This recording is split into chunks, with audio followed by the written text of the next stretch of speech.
अनुभवी एवं कर्तव्य पालक अध्यापकगण, प्यारे ब्रह्मचारियों, कल हमने नमस्ते के बारे में चर्चा की थी और शिष्य को गुरु जी से नमस्ते करने चाहिए। बताया था कि पैर छू के नमस्ते करने चाहिए,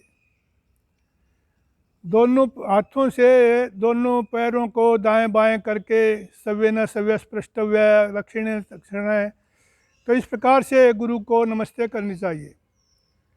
लेकिन गुरु को शिष्य इस प्रकार से नमस्ते तब कर सकता है जब गुरु के अंदर उस तरह की योग्यता हो, जब गुरु ने अपने स्वभाव से, अपने व्यवहार से उस शिष्य के अंदर श्रद्धा पैदा कर दी हो।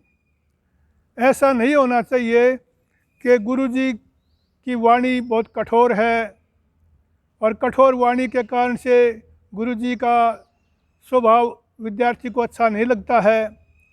ऐसा भी नहीं होना चाहिए कि गुरु जी बहुत क्रोधी हों।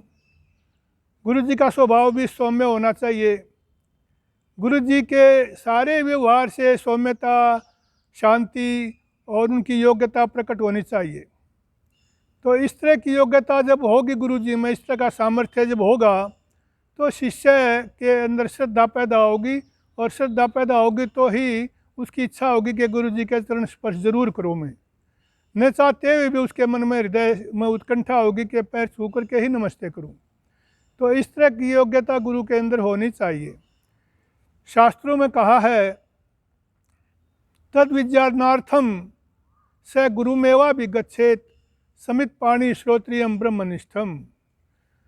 तद विज्ञानार्थम, आत्मिक ज्ञान की प्राप्ति के लिए या विद्या रूपी ज्ञान को प्राप्त करने के लिए वह समित पाणी होकर,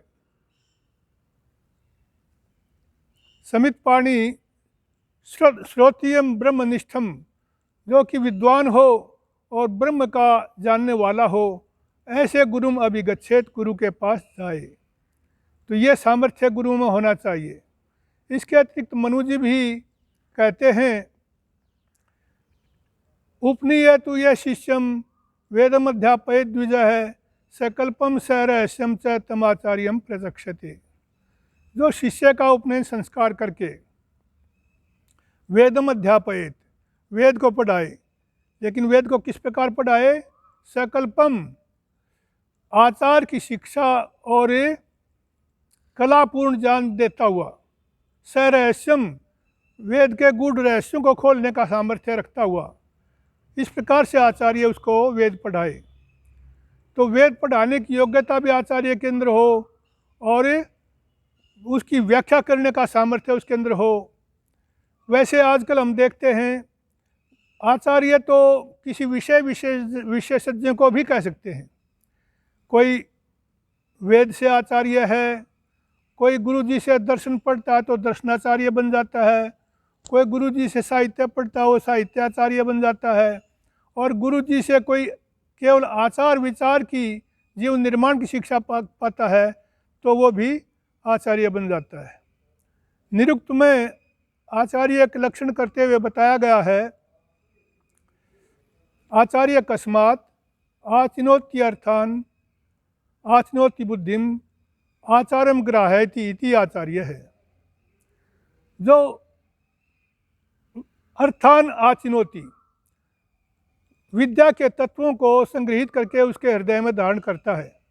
बुद्धिम आचिनोति, और बुद्धि को एकाग्र करके शिष्य को पढ़ने के लिए उपयुक्त वातावरण तैयार करता है। और विशेष करके आचारम ग्राहयति, आचार का ग्रहण करवाता है। तो शिष्य और गुरु का इस प्रकार से संबंध हो जाता है तो समझो दोनों का परस्पर अपनत्व हो जाता है, एक वात्सल्य पैदा हो जाता है, एक श्रद्धा पैदा हो जाती है, और फिर वो विद्या ग्रहण का कार्य बहुत ही उत्तम रीति से होता है। हम देखते हैं आचार्य कौन होना चाहिए, गुरु कैसा होना चाहिए, शिष्य कैसा होना चाहिए। हमारे सामने बहुत दूर जाने की आवश्यकता नहीं। महर्षि दयानंद जैसा शिष्य और गुरु विरजानंद जैसा गुरु, जिसके अंदर जो योग्यताएं हमने अभी चर्चा की, शास्त्रों के अंदर जो परिभाषा बताई, वैसी योग्यता जिस गुरु के अंदर है और वैसा ही सुपात्र शिष्य है, दोनों का कितना उचित समन्वय हो गया है। जब शुद्ध चैतन्य विद्या गुरु को प्राप्त करने के लिए घूम रहे थे और भटकते फिरते थे, जगह जगह पहाड़ों में गए, नदियों के किनारे देखा, जंगलों में देखा, कोई उपयुक्त गुरु नहीं मिला। तब किसी ने बताया कि स्वामी पूर्णानंद के पास जाइए। वो स्वामी पूर्णानंद के पास जाते हैं, स्वामी पूर्णानंद से अपनी इच्छा व्यक्त करते हैं और कहते हैं कि गुरुजी मुझे आप शिष्य बना लीजिए और मुझे शिक्षित दीक्षित कर दीजिए और मुझे संन्यास दे दीजिए। तो गुरुजी ने उसको कहा कि संन्यास तो आप किसी गुजरात के साधु से लें। लेकिन जब शिष्य की उत्कंठा बहुत देखी तो उन्होंने उसको संन्यास दे दिया और कहा कि मैं बहुत वृद्ध हो चुका हूँ, वार्धक्य के कारण से मैं पढ़ाने में समर्थ नहीं हूँ। आप ऐसा करो, मेरे शिष्य गुरु विरजानंद हैं, मथुरा में रहते हैं, उनकी कुटिया वहाँ है, वहाँ वो विद्यार्थियों को पढ़ाते हैं, आप वहाँ चले जाइए और आपकी मनोकामना पूर्ण वे कर सकेंगे। तो शुद्ध चैतन्य जब दयानंद बन गया, नाम दयानंद रख दिया गया, दयानंद के रूप में वो गुरु विरजानंद जी के द्वार को खटखटाते हैं जा करके। गुरु जी अंदर से पूछते हैं कौन हो?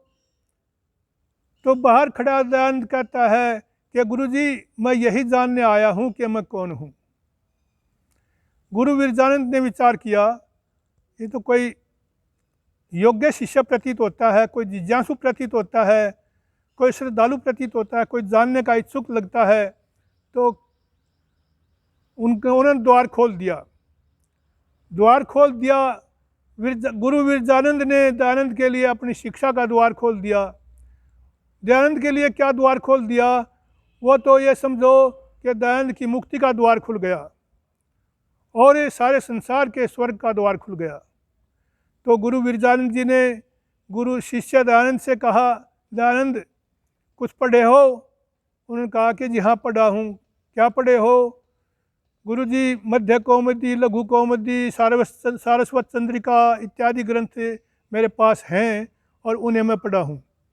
तो उन्होंने कहा कि मैं तो आर्ष ग्रंथों को पढ़ाता हूँ, आप इन ग्रंथों को यमुना में बहा करके आओ। दयानंद ने एक बार तो सोचा कितनी कठिनाई से ये ग्रंथ मैंने संग्रहित किए और इनको मैंने पढ़ा और ये गुरुजी कहते हैं कि इनको यमुना में बहा दो, कहीं इनको सुरक्षित रख दूँ या क्या करूँ। लेकिन फिर विचार किया ये तो गुरु के साथ छल होगा, कपट हो जाएगा। जैसा उन्होंने कहा है मुझे वैसा ही करना चाहिए। उन्होंने ग्रंथों को, अनार्ष ग्रंथों को, सारे के सारे ग्रंथों को यमुना में प्रवाहित कर दिया। यमुना में प्रवाहित करने के बाद वे आते हैं, गुरुजी मैं उनको यमुना में फेंक आया। गुरुजी कहते हैं कि हाँ अब मेरे पास पढ़ सकते हो, लेकिन एक बात सुन लो कान खोल करके दयानंद, मेरे पास तुम्हारे भोजन आदि की व्यवस्था के लिए कुछ नहीं है। जिज्ञासु दयानंद ने इतनी बात के बाद निराशा नहीं धारण की। उन्होंने निश्चय किया कि मैं चाहे भूखा रहूं लेकिन गुरु जी से विद्या जरूर पढ़ूंगा। वो गलियों में, गोमा मथुरा की गलियों में उसे किसी सेठ ने 2 मुट्ठी चने देने का निर्णय किया। 2 मुट्ठी चने बुने हुए की व्यवस्था हो गई और उसी चने के आधार पर उन्होंने पढ़ना शुरू कर दिया। अब आई बात रहने की, रहने का स्थान भी मेरे पास नहीं है। तो दयानंद ने रहने के लिए स्थान ढूंढने का प्रयास किया। तो यमुना किनारे किसी मंदिर की एक छोटी सी कोठड़ी, 7 फुट लंबा दयानंद सन्यासी, उस छोटी सी कोठड़ी में जाने वालों ने, देखने वालों ने बताया कि मुश्किल से ही इसमें सो पाता होगा, पैर भी नहीं पसरते होंगे। इतनी छोटी सी कोठड़ी उसको सोने के लिए एक मंदिर में मिली। तो कितने कष्टों के द्वारा, कितने कठिन परिस्थितियों में स्वामी दयानंद जी ने शिक्षा प्राप्त की और उस शिक्षा प्राप्त करने के बाद में उन्होंने गुरु जी के प्रति अपनी दक्षिणा जो अर्पित की, अपना जीवन ही अर्पित कर दिया। और जीवन अर्पित कर दिया, गुरु जी की इच्छा पूर्वक वो संसार के लिए निकल पड़े और उन्होंने कितना काम किया यह तो आप सबके सामने प्रत्यक्ष है। परमात्मा की बड़ी कृपा हुई कि महर्षि दयानंद जैसा शिष्य गुरु वीरजानंद को मिला, और हम सब का सौभाग्य है कि उनके गुरु वीरजानंद जी कितने उच्च कोटि के विद्वान और योग्य आचार्य, जैसा कि आचार्य को होना चाहिए उस प्रकार के आचार्य वे हमें मिले। ओम।